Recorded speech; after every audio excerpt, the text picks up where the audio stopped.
अस्सलाम वालेकुम दोस्तों, मैं आतिफ अहीर देसी व्लॉग के नाल अल्हम्दुलिल्लाह मैं खैर खैरियत नाल और उम्मीद करना कि सारे दोस्त बहन भाई भी खैर खैरियत नाल होंगे। दोस्तों अज मैं आया वहाँ थोड़ा इत्थे कम आ ते अजकल का दौर इस तरह है कि किसी का एहसास नहीं करना चाहिए, जिसका एहसास करो ना वो इंसान के सिर च मूत्तर ना आंदा। ते बहुत ही लोग गलत करते हैं, बहुत ही गलत करते हैं। होंदियां हर वास्ते अपने वास्ते आसानियां ने, लेकिन वो आसानियां का नाजायज फायदा उठाते हैं।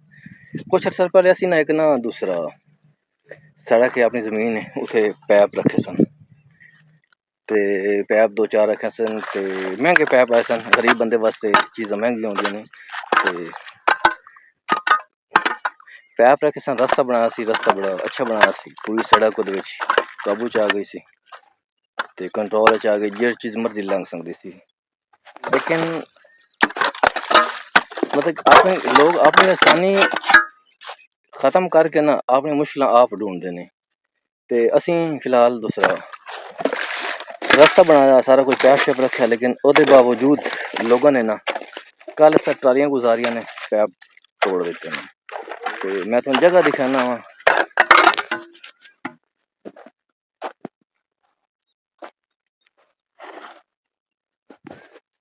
मैं वहाँ छोटा भाई नाल लग गया, असं उन्हें कुछ रास्ता बनाने की कोशिश करो, पैप चो कढ़ रहे कढ़न नालों जो है ना दूसरा तारा उस पैप के पाई हुई होंगी वो हथों ते लगते हैं, बड़ा मुश्किल काम है, आसान काम नहीं है।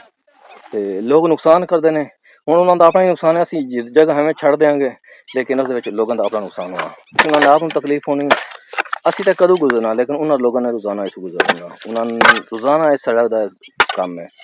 लेकिन फिलहाल असी जगह छड़ असी गुस्सा है, गुस्से की वजह से इस जगह छड़ देंगे जी। व्यूअर्स ना मैं तुम दिखाना वहाँ कुछ तारा हैं, आ तारा ने ए तारा ने, ये तारा इस तरह हैं कि ये तारा हाथों से लगती हैं, बंदा बिचू कढ़ लगता नहीं पता चलता भी तार सामने है या नहीं है, लेकिन करदा ये चीज़ां हाथों से लगती हैं और हाथ जख्मी हो जाते हैं। तो ये मुश्किल काम है, औखा काम है।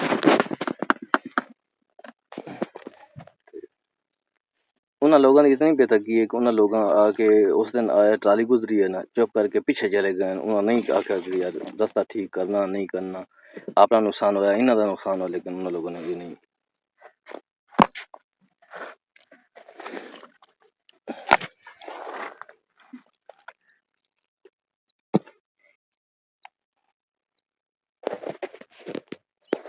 मुश्किल काम है, इसदियां बजरी होंदी इस नाल होंदा, दूसरा तारां पाई हुई होंदियां, तारां बड़ियां सख्त तारां होंदियां ने, जिस वजह से उन्हें बड़ा बहुत परेशान करती ये चीज़।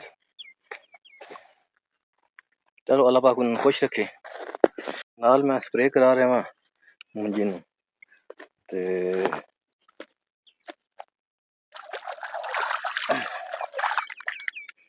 गंदे वाले वो धो लगी।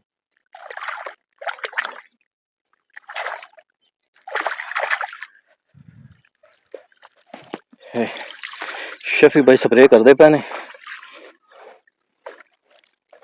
साढ़े इलाके के बहुत ही मेहनती इंसान मतलब शफी साहब स्प्रे करते हैं नाल। चलो स्प्रे करा लेने, नाल रास्ता बना लेना अपना, पानी सानू मजबूरी है कि असी पानी इतों गुजारना, पानी ना गुजारिए तो मुंजी खराब हो जानी साड़ी ना। ये तो खट लीए जरा दिखा, असी ये जगह खट लीए साढ़े को हुण कचरा रह गया, ये कचरा थोड़ा साइड तक लेने कि तारा ही किसी का नुकसान ना हो, कोई किसी जख्म शख्म ना हो। ते लेकिन बहुत वड्डी लोग ज्यादती करते हैं, असी रास्ता बनाया सारा कुछ किया लेकिन लोगों ने खराब कर दिता। तो अल्लाह पाक उन्हें खुश रखे। ते कचरा से थोड़ा पीछे करना के ना, उसके बाद जो बंदे जाना ना उस कचरा चाह के वेस्ट छोड़ना अपना रास्ता बनाने वास्ते। अच्छा व्यूअर्स है ना, मैं हुण कई चाल एक तो एक अवन ने दो फटी, तुम भी देखो ये चाल है, ये चीज़ ऐसी है कि रखी आई अज इस रास्ता बना लिया कि इस भी टुट जाना हा। तो इस दिन थोड़ा सेव करने वा। आज मैं थोड़ा खुद से नाल व्लॉग बना लिया कि क्योंकि मैं थक भी चुक्या, काम भी किया सारा कुछ, तो थक भी चुक्या वा। इस वजह तो ना बड़ी तकलीफ हो रही है।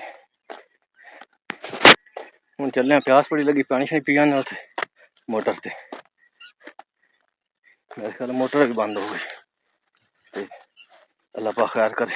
तो ना हूँ ना मौसम तो बड़ा प्यारा बन गया, थोड़ा नाल ना कुछ अवन रखने होर रखते पे। तो जोड़ा साड़ा वो नुकसान होना वो अगे जो हो। बाकी कुछ हम फ्रैश होया, प्यास बड़ी लगी है, पानी शानी पीता, कोई रेस्ट मारी आगे ना उन्हें रखते पे और रखने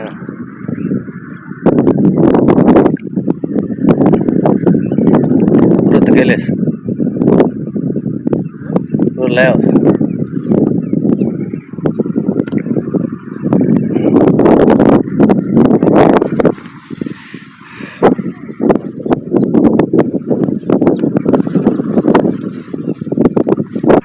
शेर जवान आप चाह रहे।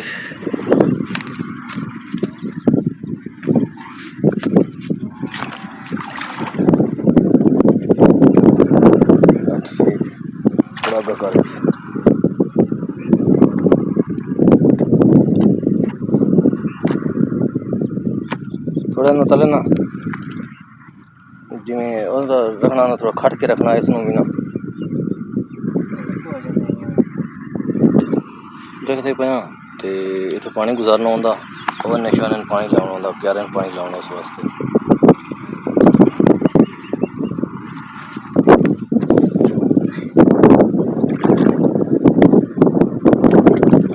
ऊंचा ना कर, ऊंचा ना कर, पानी पीछे ना निकले। नहीं निकलता तो बंद चक्कर सा।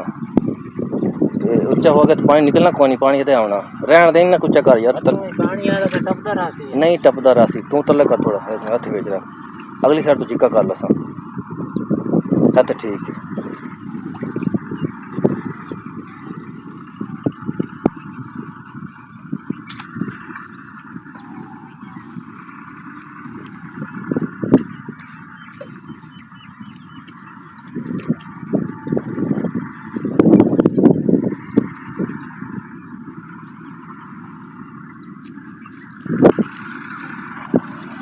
रख देते हैं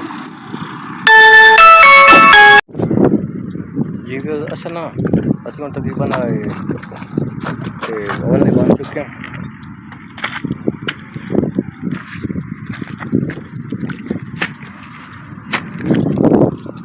ये हम ना थोड़ा ओवन स्टार्ट किया, लेकिन पानी निकलता गया ना जो है ना कटियाँ वो चाह के ले आवा।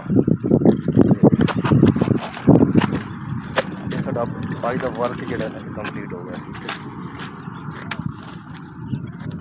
जो पानी ज़्यादा होना ध्यान वो बच बाहर निकल गया, क्योंकि खास जा सकती हुई हमें पानी बाहर निकल के बहुत ज़्यादा नुकसान हो। असी अपने काम जी फिर असी उन्होंने वापस जा रहे हैं घर, तो असी सारा काम कंप्लीट कर रहे हैं। बहुत मेहरबानी थोड़ा तो साडा सपोर्ट करने, तो जिन्होंने मेरा चैनल लाइक सबसक्राइब शेयर नहीं किया लाइक सबसक्राइब शेयर कर जाए, बहुत मेहरबानी।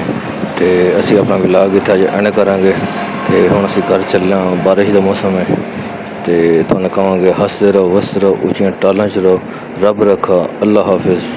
तो इंशाअल्लाह मिलते हैं अगले व्लॉग। बहुत बहुत शुक्रिया तुहाडा, बहुत शुक्रिया।